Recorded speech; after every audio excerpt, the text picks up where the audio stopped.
Well, since the Avengers of it all, Tony's a little bit traumatized, and I asked that he should be. I mean, wormhole opened up, there's aliens and all that stuff, and I thought, well, rather than just pretending that didn't happen, let's bring it into the latest installment. If the first movie was just about getting people to know who Tony was and getting his origins straight, and the second movie was kind of about the legacy and his dad and the family he came from, Avengers obviously was about teamwork and this very kind of big endeavor for Disney and Marvel. And now Iron Man 3 is kind of a return to Tony's ongoing internal journey and how that relates to this most formidable opponent he has in the Mandarin. Well, what we figured was, in addition to being just a little freaked out by what happened in New York in Avengers, I thought, well, what would he do next? He would probably start tweaking on building as many weapons in the form of suits as possible. So we wanted to keep each one a different personality. His Mark 42, his kind of work in progress, is autonomous. It's prehensile. He can call it to him, and he has little repeaters under his skin that are kind of give it directions of where to attach. Many of the other suits are kind of more they're more task specific, and we used to have some really funny names for them, like Mary Kate and Ashley and all kinds of fun stuff.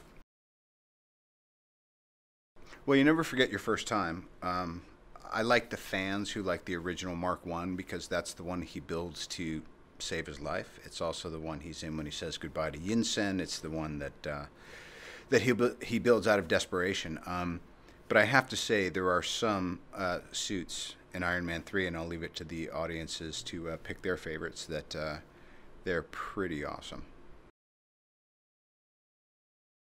Well, if I was Tony, I would say the thing I enjoyed most is that I am the center of attention again. I was actually very good for my humility to realize that I was just part of a bigger thing in the Avengers, and it worked splendidly, and I really believe in my co-stars, and I love all the characters. But I guess the opportunity now was to capitalize on the success of Avengers and maybe do something that we might not have been afforded the opportunity to do if Joss hadn't done such a great job. Well, deception is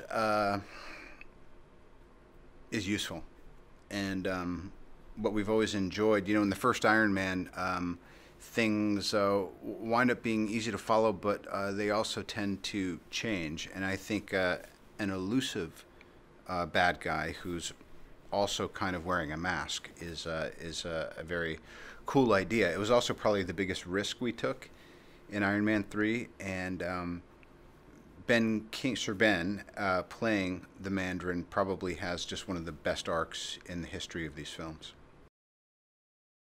Well, Tony's relationship with Pepper is Jon Favreau, obviously our original gangster, said that that's what the whole movie's about.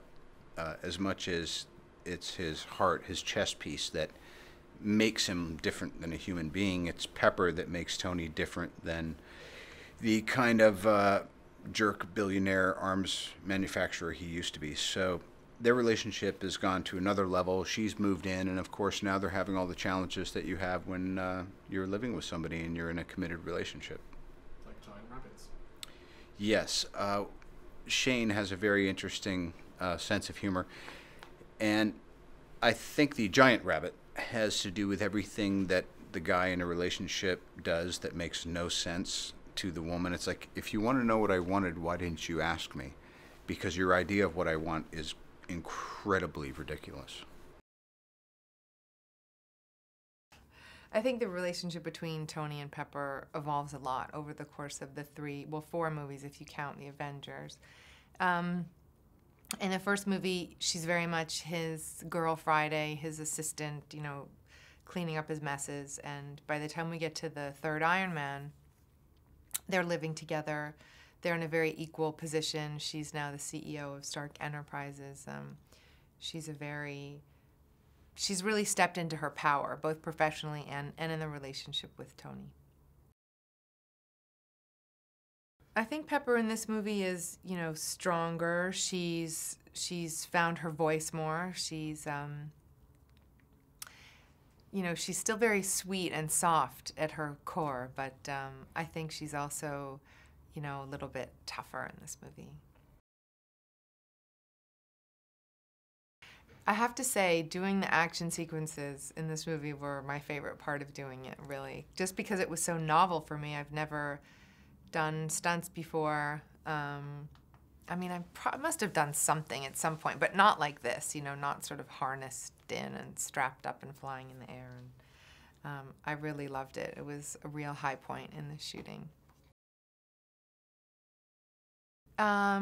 Well, in Iron Man 2, I had Scarlett Johansson around, so that was really nice. In this movie, there were the Maya Hansen character and also the bad, I don't know what her character's name is, I forget. But, so it was nice to have, it's always nice to have women around, and it's always been such a kind of a man's club, the Marvel world, that it's nice to have women there to play with. I think what I've enjoyed most about Pepper's evolution is, just seeing her really grow into herself and, realize her power and her strength. It's been a really fun arc to play.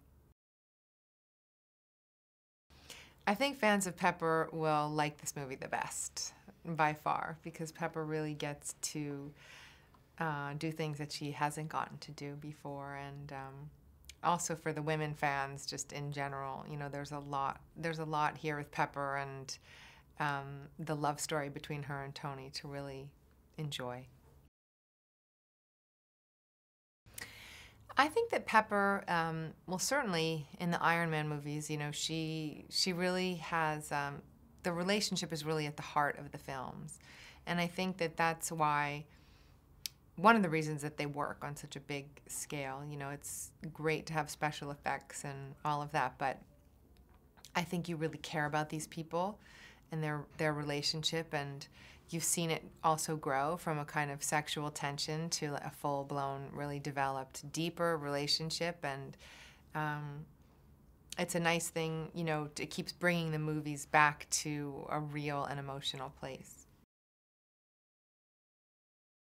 The thing that I enjoyed most about working on Iron Man 3 was really having my family there while Robert's family was there. It just felt, it feels like going home in a way when we all get back together, and I really enjoyed the dialogue. I thought the script, this was, I think, the best script that we've had.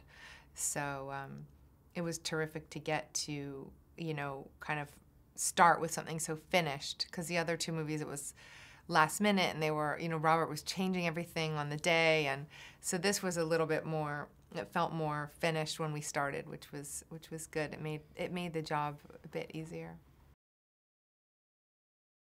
I think Shane is a really intelligent, witty, he's got a great facility with language, obviously he's an incredible writer, and he's got style, he's got a visual style, and I think, I missed John a lot, and it was weird that he wasn't directing it, but it was nice to have, somebody who was really engaged in the process and excited about being there, and, it was kind of, it refreshed everything.